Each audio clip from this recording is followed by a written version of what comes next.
अस्सलाम वालेकुम। मैं हकीम अशरफ मैं एक बार फिर हाजिर हूँ एक और नई वीडियो के साथ। आज की इस वीडियो में मैं आपको बताऊंगा रसोद को किस तरह शुद्ध किया जाता है। हालांकि मार्केट में ये आपको शुद्ध भी मिल जाती है, लेकिन मेरा यही मानना है कि आप इसको खुद से शुद्ध करें। इस तरह से ये बेस्ट क्वालिटी की दवा आपकी तैयार होती है। रसोद दारू हल्दी के पौधे से एक तैयार होने वाली एक दवा होती है, जिसको मैं आपको दिखा देता हूँ। ये मेरे पास जो है, ये मैंने शुद्ध की हुई मेरे पास है।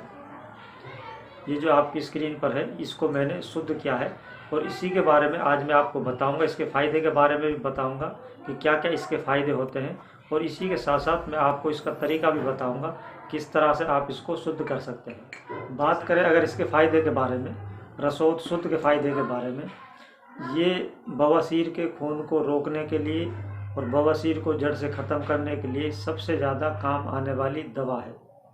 यानी बवासीर खूनी हो या बादी हो, ये हर तरह की बवासीर को दूर करता है। बवासीर जिसको पाइल्स भी कहते हैं, बवासीर यानी पाइल्स कई तरह की होती है, लेकिन जो सबसे ज़्यादा जो लोग जानते हैं वो खूनी या बादी के नाम से इसको जाना जाता है। उसके लिए रसोद का इस्तेमाल बहुत ही ज़बरदस्त है और अक्सर इसका इस्तेमाल किया जाता है और बहुत ही शानदार इसके रिजल्ट भी होते हैं। रसोद को मैं भी काफ़ी इस्तेमाल करता हूँ बवासीर की दवाओं में डालने के लिए। इसके अलावा इसके और भी अलग अलग बहुत से फ़ायदे हैं, लेकिन मेरा जो ज़ाती तजुर्बा है इस पर है, वो है बवासीर के खून को दूर करने के लिए और बवासीर को जड़ से ख़त्म करने के लिए। तो आइए चलते हैं और मैं आपको दिखाता हूँ किस तरह रसोद को शुद्ध करेंगे। रसोद को शुद्ध करने के लिए सबसे पहले आपको रसोद लेनी होगी। रसोद आपको किसी भी आयुर्वेदिक दवाखाना से आसानी से मिल जाती है। इसको साफ़ इसलिए किया जाता है, इसके अंदर इस तरह के ये पत्ते होते हैं और इसके साथ साथ में इसमें लकड़ी वगैरह मिली हुई होती है। ये इसका कलर आप देख सकते हैं, मटियाला कलर इसका होता है, यानी मिट्टी की तरह इसका कलर होता है।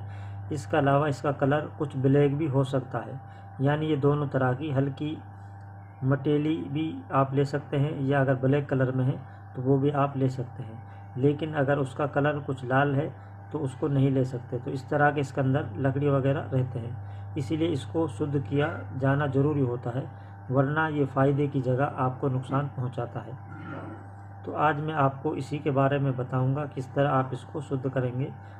इसको पहले आप बारीक बारीक इसके टुकड़े कर लें। आप चाहें तो इसका और भी ज़्यादा पाउडर बना सकते हैं। और इसके बाद इसमें आपको पानी इसमें डालना है, यानी अगर आपने 100 ग्राम रसोद लिया है तो आपको 500 ml या आप 1 लीटर पानी तक भी आप इसके अंदर डाल सकते हैं। तो इस तरह से इसको पानी से भर दें। इसके बाद अब आपको चमचे वगैरह से इसको इस तरह हिलाते रहना है। इसको आप बार बार हिलाते रहें, यानी जो आपने रसोद भिगोई है वो इस तरह करने से पूरी पानी के अंदर घुल जाती है। इससे आपको ये बेनिफिट मिलता है, जो धूल मिट्टी है इसके अंदर कंकर लकड़ी वगैरह होते हैं वो पूरे नीचे जमा हो जाते हैं और आपका जो शुद्ध रसोद होता है वो ऊपर की तरफ आ जाता है। यानी अच्छी क्वालिटी का रसोद जो है इस तरह से वो ऊपर की तरफ आ जाता है।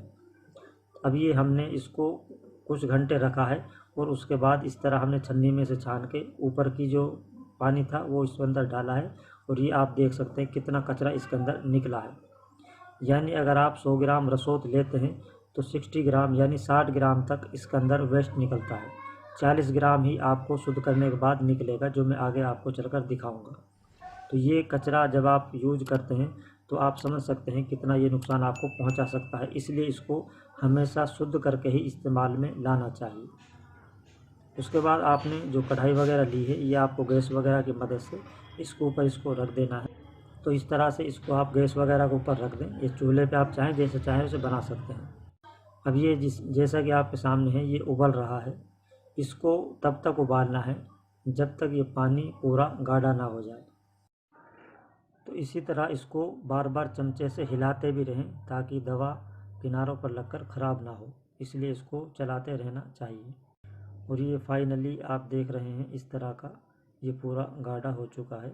अब आप चाहें तो इसको अभी उतार सकते हैं, या फिर आप चाहें तो इसको कुछ देर और इसी तरह चलाते रहें। लेकिन ये ख्याल रखें दवा नीचे पेंदे के अंदर लगनी नहीं चाहिए, वरना दवा का असर कम हो जाता है।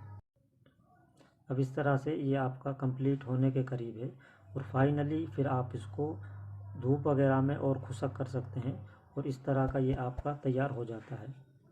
अब आप चाहें तो इसको और भी ज़्यादा खुशक कर सकते हैं। अगर आपको इसको पाउडर फॉर्म में यूज़ करना है तो आप इसको और खुशक कर सकते हैं, या फिर आप इसी तरह भी इसको इस्तेमाल कर सकते हैं।